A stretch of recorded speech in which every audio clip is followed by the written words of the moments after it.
ओम शांति। आज बाबा हमें कहते हैं, मीठे बच्चे, बाप जो है जैसा है उसे यथार्थ पहचान कर याद करो। इसके लिए अपनी बुद्धि को विशाल बनाओ। बाबा स्वयं हमें इशारा दे रहे हैं कि बच्चे, तुम स्वयं बाप को पहचानो और विशाल बुद्धि बनो। विशाल बुद्धि माना हद का नहीं सोचो, बेहद की बुद्धि हो और बेहद के विचार हो। आगे बाबा कहते हैं, बाप को गरीब निवास क्यों कहा जाता है। वैसे तो बाबा गरीब निवास बिल्कुल भी नहीं है, परंतु बाबा कहने के लिए कह रहे हैं, बच्चे, जिस प्रकार से तुम्हें शरीर है, मुझे तो शरीर भी नहीं। मैं तो दूसरे का शरीर का आधार लेकर ये सब कुछ तुम्हें वर्षा देता हूँ। इसलिए भी बाबा आपको अपने को गरीब बता देते हैं। लेकिन आज बाबा कह रहे हैं, बच्चे, जब ये दुनिया सारी दुखी बन जाती है तब बाप सबको दुख से छुड़ाने आते हैं। दुख का बाबा कह, मैं कोई कपड़ा आदि देने, अनाज देने, पैसा देने नहीं आता। ये मेरी कमाल नहीं है, क्योंकि मुझे खुद भी देह नहीं है तो मैं देह को क्या दूंगा। हाँ, लेकिन मैं अपना वर्षा देने आता हूँ, ज्ञान देने आता हूँ, और जिस ज्ञान धन को आप प्राप्त करके दुनिया का सब कुछ कमा सकते हो। क्योंकि दुनिया में कहा गया, जिसके पास चरित्रों का धन है उसके पास चित्रों का धन आ ही जाता है। तो हमें पहले पहले गुण और शक्तियों से संपन्न बनना है, फिर बाबा हमें स्थूल से भी संपन्न कर देगा। तो ये सब हमारा ही पुरुषार्थ है। बाबा का तो पुरुषार्थ ये है, बाबा अपना वर्षा देते हैं, हमें गरीबों से साहूकार बना देते हैं। आज गीत में बाबा कहते हैं, यही बहार है दुनिया को भूल जाने की, क्योंकि सब कुछ भूल करके ही स्वयं को जाना जाता है। अगर हम संसार में लगे रहेंगे तो अपनी पहचान नहीं कर पाएंगे। आत्मा कौन है, परमात्मा कौन है, ये कभी जान नहीं सकते। इसीलिए बाबा कहते हैं, पहले सब कुछ भूलो, अर्थात बेफिक्र बादशाह बन जाओ, और जो बाबा कहे बस वो ही करो। स्वयं को आत्मा समझो और बाबा को याद करो। याद करना माना चलते फिरते बाबा की महावाक्यों को याद रखो कि बाबा ने आज मुरली में क्या कहा था। फिर इसको विशाल बुद्धि बनकर विचार सागर मंथन करो, तो बाप जो है जैसा है वो चीज़ आपको पता पड़ेगी। बाबा कहते हैं, बाप तो बहुत साधारण है। अनन्य बच्चे, अच्छे अच्छे बच्चे भी पूरा बाप को समझते नहीं हैं, भूल जाते हैं कि इसमें शिव बाबा आते हैं। कोई भी डायरेक्शन देते हैं तो समझते नहीं, ये शिव बाबा का ही डायरेक्शन है। मुरली क्या है? मुरली बाबा का डायरेक्शन है, हमारा जीवन ऊंच से ऊंच बनाने के लिए। इसलिए जो मुरली की डायरेक्शन पर चलेगा उसका जीवन सर्वश्रेष्ठ ऊंचे से ऊंचा बन जाएगा। उसके लिए मुरली को समझना बहुत जरूरी है। बाप दादा से बच्चे पूछते हैं कि बाप दादा गर्म कपड़े पहनते हैं? कहेंगे दोनों को पड़े हुए हैं। शिव बाबा कहेंगे, मैं थोड़े ही गर्म कपड़े पहनूंगा, मुझे ठंडी नहीं लगती। हाँ, इसमें प्रवेश किया है तो इनको ठंडी लगेगी, मुझे तो ना भूख लगती ना प्यास लगती, कुछ भी नहीं लगता, मैं तो निर्लेप हूँ। सर्विस करते हुए भी इन सब बातों से न्यारा रहता हूँ, ना मैं खाता हूँ ना मैं पीता हूँ। जैसे एक साधु भी कहता था ना, मैं ना खाता हूँ ना पीता हूँ। उन्होंने फिर आर्टिफिशियल वेश धारण कर लिया है। लेकिन जब आत्मा शरीर में होती है ना, तो उसको खाना पीना पड़ता है। लेकिन बाबा ने क्या कहा? बाबा इसमें आते हैं और चले जाते हैं। बाबा का ये शरीर नहीं है। हाँ, उस साधु का तो जरूर वो शरीर होगा, क्योंकि शरीर के लिए चाहिए ना, पानी भी चाहिए, हवा भी चाहिए, धूप भी चाहिए, सब चीजें चाहिए। लेकिन शिव बाबा को नहीं चाहिए, क्योंकि शिव बाबा एक विल पावर है, एक शक्ति है, एक ऊर्जा है। ये सब हमें बात समझनी है। बाबा कहते हैं मैं इसका आधार लेता हूँ, ये मेरा रथ नहीं है। अगर मेरा रथ होता तो फिर मुझे भी खाना पीना पड़ता शरीर को चलाने के लिए, क्योंकि मेरा रथ कोई है नहीं। मैं तो परकाया प्रवेश करके आता हूँ और अपना कार्य करके चला जाता हूँ। इसीलिए उसको करण करावन हार कहते हैं। सारा कार्य स्वयं करते हैं लेकिन करवाते हैं स्मृति दे करके। बाबा की शक्ति कैसी है? स्मृति। स्मृति से हम बाबा हमारी स्मृतियों को टच करते हैं, लेकिन अपनी स्मृतियों को वही समझ सकेगा जो बुद्ध सतो प्रधान बनता होगा कि बाबा की स्मृति मुझे आई, अब मुझे ये कार्य करना है।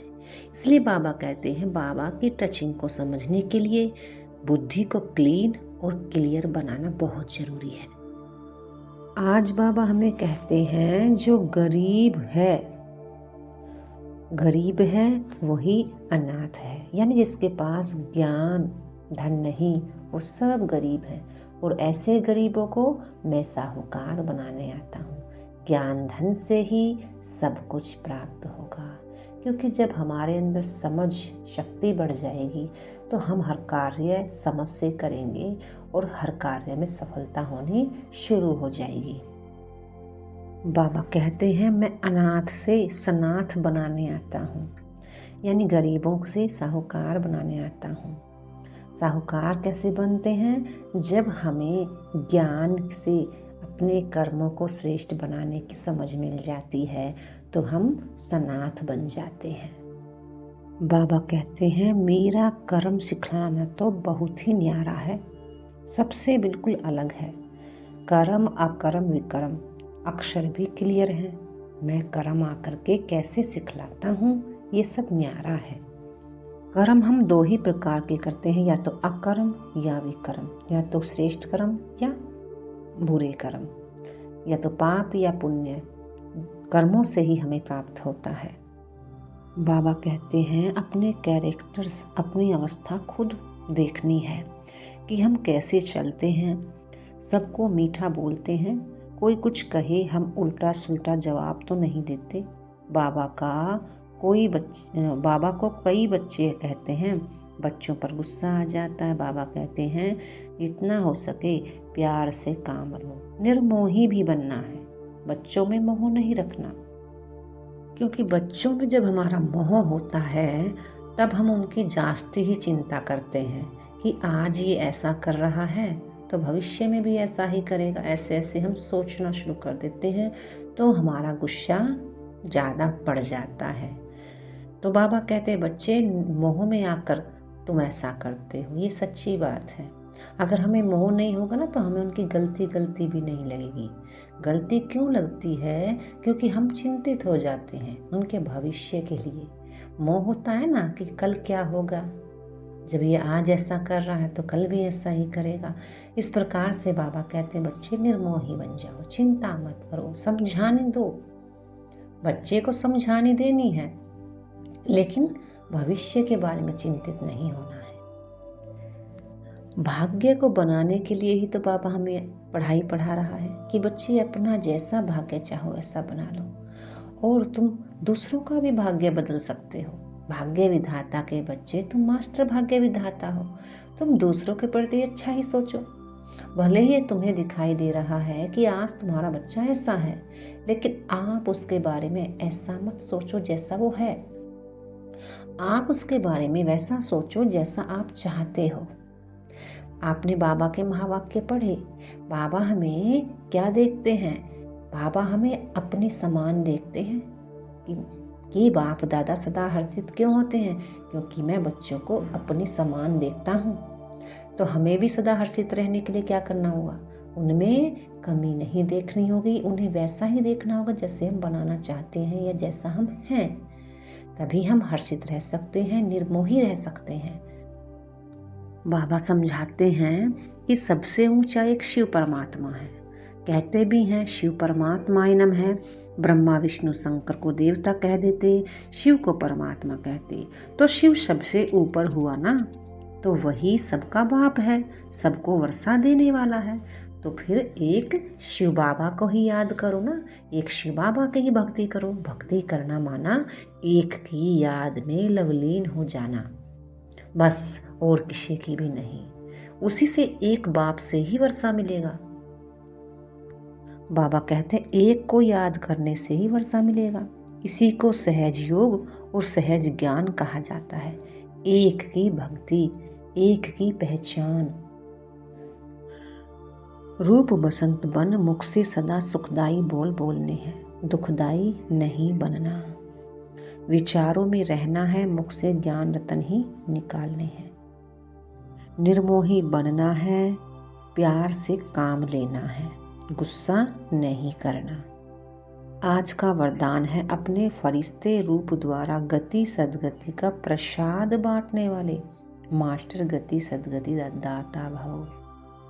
यानी दुनिया को हमसे कब प्राप्ति होनी शुरू होगी? जब हमारा फरिश्ता रूप दिखाई देगा। आगे बाबा समझाते हैं, वर्तमान समय विश्व की अनेक आत्माएं परिस्थितियों के वश चिल्ला रही हैं। कोई महंगाई से, कोई भूख से, कोई तन के रोग से और कोई मन की अशांति से। सबकी नज़र टावर ऑफ पीस की तरफ जा रही है। सब देख रहे हैं हाहाकार के बाद जय जयकार कब होती है। तो सब अब अपने आकारी साकारी फरिश्ते रूप द्वारा विश्व के दुख दूर करो। मास्टर गति सद्गति दाता बन भक्तों को गति और सद्गति का प्रसाद बांटो। स्लोगन में बाबा बता रहे हैं, मन को इतना शक्तिशाली बना लो जो कोई भी परिस्थिति मन को हलचल में ना ला सके। और मन शक्तिशाली किससे बनेगा? एक बाबा की याद से। मन मना भव रहेंगे तो मन सदा शक्तियों से भरा रहेगा, हर परिस्थिति को सहज पार कर सकेगा। ओम शांति।